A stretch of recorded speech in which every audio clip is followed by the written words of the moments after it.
Assalamualaikum warahmatullahi wabarakatuh. Alhamdulillahi rabbil alamin. Wassalatu wassalamu ala ashrafil anbiya'i wal mursalin, Sayyidina wa maulana Muhammadin wa ala alihi wa sahbihi at-tayyibin at-tahirin. Allahumma la sahla illa ma ja'altahu sahla, wa anta ya hayyu ya qayyumu taj'alul hazna idza syi'ta sahla. Amma ba'du. Pemirsa yang dirahmati Allah Subhanahu wa ta'ala, ketika puasa kita diwajibkan untuk meninggalkan hal-hal yang bisa membatalkan puasa. Di antara hal-hal yang membatalkan puasa itu adalah riddah. Ketika seseorang terjerumus ke dalam riddah, maka batallah puasanya. Tetapi tidak hanya puasa yang batal, akan tetapi iman dan Islamnya pun batal pula. Maka dari itu penting sekali seseorang mengetahui apakah riddah itu. Hadirin yang dirahmati Allah Subhanahu wa ta'ala, pemirsa yang budiman, wajib bagi setiap muslim memelihara keislamannya dan menjaganya dari hal-hal yang merusak, membatalkan dan memutuskannya, yaitu riddah. Hal yang bisa membatalkan, memutuskan dan merusak Islam seseorang. Riddah memiliki definisi memutuskan keislaman dengan kufur perkataan, kufur perbuatan, atau kufur keyakinan. Jika seseorang terjerumus ke dalam kufur perkataan atau perbuatan atau keyakinan, maka putuslah keimanannya. Cukup dengan terjerumus ke dalam salah satu dari 3 macam kekufuran ini, maka putuslah keimanannya. Semoga Allah Subhanahu wa ta'ala menjaga kita dari hal tersebut. Al-Imam An-Nawawi dan lainnya berkata, Ar-riddatu afhashu anwa'il kufri. Riddah adalah kekufuran yang paling keji. Dikatakan riddah adalah kekufuran yang paling keji karena riddah menghapus semua kebaikan dan riddah adalah perpindahan dari perkara yang hak, perkara yang benar, ke perkara yang batil. Inilah yang dimaksud dengan riddah adalah kekufuran yang paling keji. Tetapi riddah bukanlah kekufuran yang paling parah dari segala kondisi. Bukanlah riddah kekufuran yang paling parah dalam segala kondisi. Adapun kekufuran yang paling parah dalam segala kondisi, yang pertama adalah at-ta'til, keyakinan yang menafikan adanya Allah Subhanahu wa ta'ala. Kemudian setelahnya adalah keyakinan yang meyakini bahwasanya Allah adalah alam ini. Kemudian keyakinan yang meyakini bahwasanya Allah Subhanahu wa ta'ala menempati makhluknya, bertempat pada makhluknya. Inilah kekufuran-kekufuran yang paling parah dalam segala kondisi.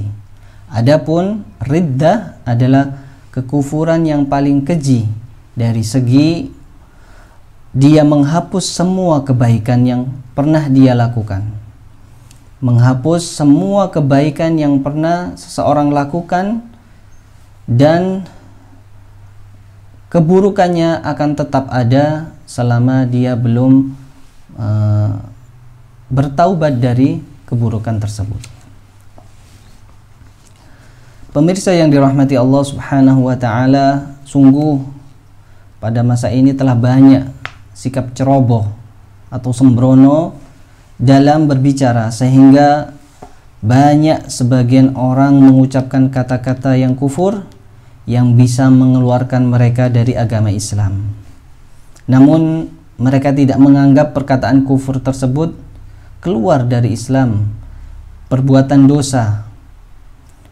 Ini adalah bukti dari kebenaran sabda Rasulullah sallallahu alaihi wasallam, innal abda la yatakallamu bil kalimati la yara biha ba'sa yahwi biha fin nari sab'ina kharifa, rawahu Tirmidzi.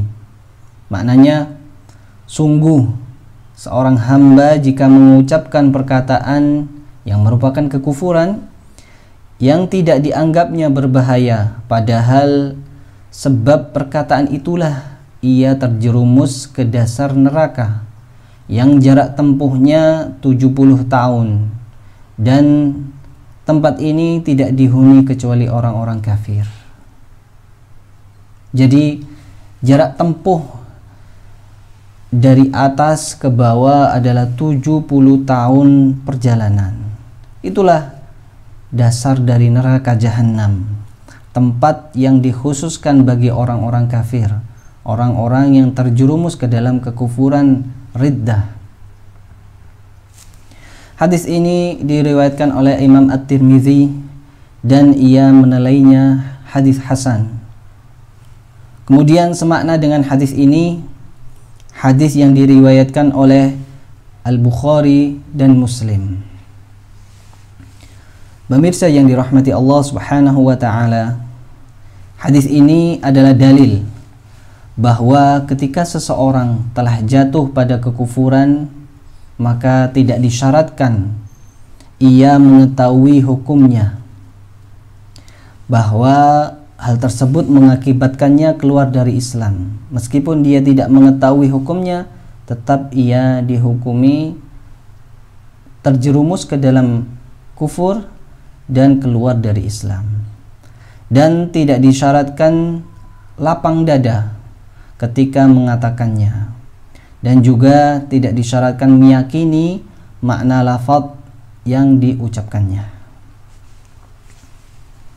Kemudian tidak disyaratkan pula untuk terjatuh dalam kekufuran seseorang tidak dalam keadaan marah. Jadi marah bukanlah sebagai alasan seseorang tidak dihukumi terjerumus ke dalam riddah. Sebagaimana hal ini telah diisyaratkan oleh Imam An-Nawawi radhiyallahu anhu, beliau berkata, bila seseorang marah kepada anak atau budaknya, lalu ia memukulnya dengan pukulan yang keras, kemudian ada orang lain berkata kepadanya, bagaimana engkau memukul anak atau budakmu dengan pukulan menyakitkan yang diharamkan? Bukankah engkau muslim?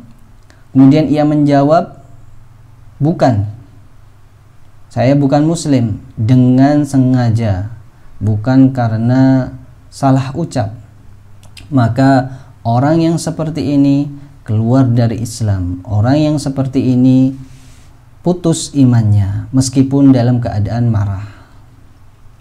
Hal ini juga dinyatakan oleh selain Imam An-Nawawi dari kalangan ulama-ulama mazhab Hanafi dan mazhab lainnya. Pemirsa yang dirahmati Allah Subhanahu wa taala, riddah ataupun kufur ini adalah dosa yang tidak diampuni oleh Allah Subhanahu wa taala jika seseorang mati dalam keadaan kufur ini. Allah Subhanahu wa ta'ala berfirman, innallaha la yaghfiru an yushraka bih wa yaghfiru ma duna dzalika liman yasha. Ayat ini menunjukkan bahwasanya orang yang mati dalam keadaan syirik, dalam keadaan kufur, maka Allah Subhanahu wa ta'ala tidak akan mengampuninya. Adapun dosa-dosa selain kufur, selain syirik, maka mungkin saja Allah Subhanahu wa ta'ala mengampuninya.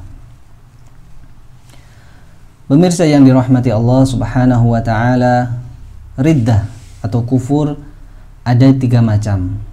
Sebagaimana dibagi oleh Imam An-Nawawi dan lainnya dari kalangan ulama mazhab Syafi'i, begitu juga disebutkan oleh ulama-ulama lain dalam mazhab 4, Hanafi, Maliki, dan Hambali. Ketiga macam kekufuran itu adalah keyakinan, perbuatan, dan perkataan. Di antara contoh kufur keyakinan yang bisa menjerumuskan seseorang ke dalam kekufuran adalah ragu-ragu terhadap Allah, ragu-ragu tentang adanya Allah, ragu-ragu tentang salah satu sifat bagi Allah Ta'ala, sifat keesaan Allah, bahwasanya Allah Ta'ala tidak menyerupai sesuatu pun dengan makhluknya. Kemudian keraguan kepada Rasulullah, keraguan kepada Al-Quran, keraguan kepada hari akhir atau hari kiamat, keraguan akan adanya surga dan neraka, pahala dan siksa, atau hal-hal lain yang termasuk perkara-perkara yang disepakati oleh kaum muslimin, perkara-perkara yang menjadi ijma'. Begitu juga keyakinan yang bisa mengeluarkan seseorang dari iman adalah niat untuk kufur di masa mendatang, atau berniat untuk melakukan salah satu di antara kekufuran-kekufuran yang ada, berniat untuk ragu tentang adanya Allah, berniat untuk mencaci maki Allah, berniat untuk mencaci maki agama, atau ragu-ragu dalam hatinya, ragu-ragu antara melakukan ataupun tidak melakukan kekufuran tersebut.